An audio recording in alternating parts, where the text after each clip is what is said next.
नमस्कार दोस्तों, आपका हमारे चैनल में स्वागत है।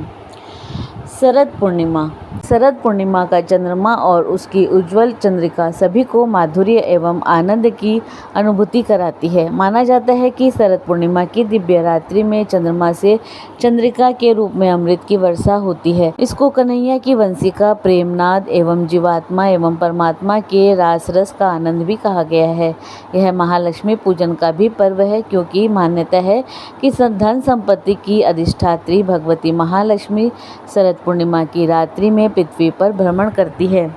आयुर्वेद में मान्यता है कि शरद पूर्णिमा पर चंद्रमा की अमृतमयी रश्मियाँ न केवल हमारे मन पर समूची प्रकृति पर विशेष प्रभाव डालती है। इस दिन हम सभी का मन उमंगों से सराबोर हो जाता है। मान्यता है कि शरद पूर्णिमा की रात्रि में चंद्रमा से अमृत झरता है, इसीलिए इस रात्रि को खुले आकाश के नीचे दूध व चावल से बनी खीर रखने का विधान है।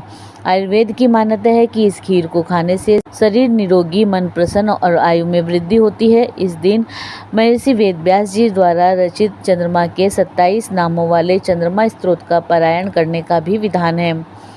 मान्यता है कि शरद पूर्णिमा की पीयूष वर्षनी रात्रि को भगवान श्री कृष्ण ने श्रीधाम वृंदावन के बंसीवट क्षेत्र में यमुना तट पर असंख्य ब्रज गोपिकाओं के साथ दिव्य महारास लीला की थी।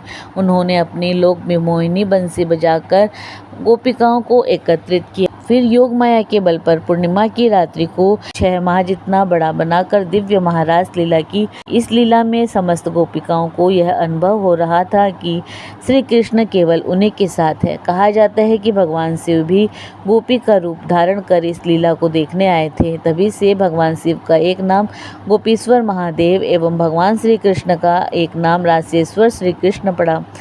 शरद पूर्णिमा के दिन श्रीधाम वृंदावन में चहुं और अत्यंत विकट, अद्भुत और निराली धूम रहती है, क्योंकि शरद पूर्णिमा वृंदावन और महारास एक दूसरे के पूरक है। यहाँ भगवान श्री कृष्ण द्वारा की गई अपूर्व रस वृष्टि की अजस्र धारा आज भी अनुप्राणित कर रही है।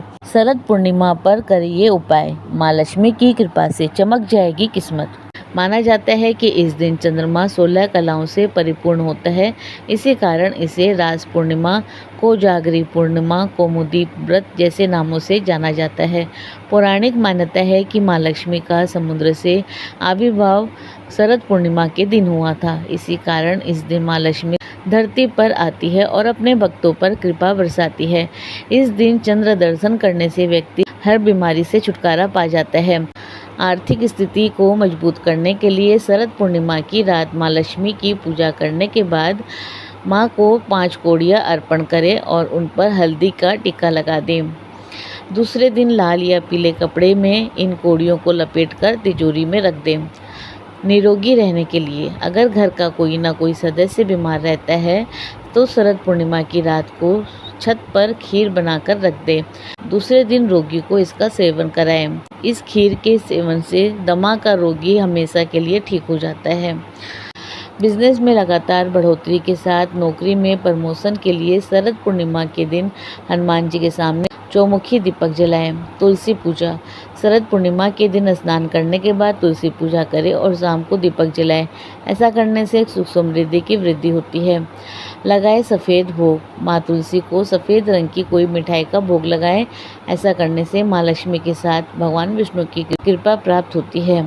माँ लक्ष्मी को लगाएं ये भोग। शरद पूर्णिमा पर माँ लक्ष्मी को सिंघाड़ा, दही, मखाना, बतासा और पान का भोग लगाएं। ऐसा करने से माँ लक्ष्मी की कृपा बनती है। आँख रहेगी दुरुस्त। माना जाता है कि शरद पूर्णिमा के दिन चंद्रमा की रोशनी से अमृत बरसता है, तो इस दिन त्राटक क्रिया जरूर करें, यानी कि चंद्रमा को लगातार देखें कम से कम 5 से 10 मिनट तक। तो दोस्तों, आप सभी को शरद पूर्णिमा की ढेर सारी शुभकामनाएं। दोस्तों, इसी प्रकार रोचक जानकारी के लिए आप हमारे चैनल को लाइक, शेयर व सब्सक्राइब करें। हमारे चैनल में विजिट करने के लिए धन्यवाद।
इसीलिए शरद पूर्णिमा को रास पूर्णिमा भी कहा जाता है। आज समूचा विश्व ताप से आहत है, क्योंकि इस यांत्रिक युग में तनाव, दुर्भावनाएं और पारस्परिक विद्वेष आदि बढ़ गए हैं। ऐसे में हम सभी के जीवन में भक्ति रूपी पावन और पुनीत चंद्रमा के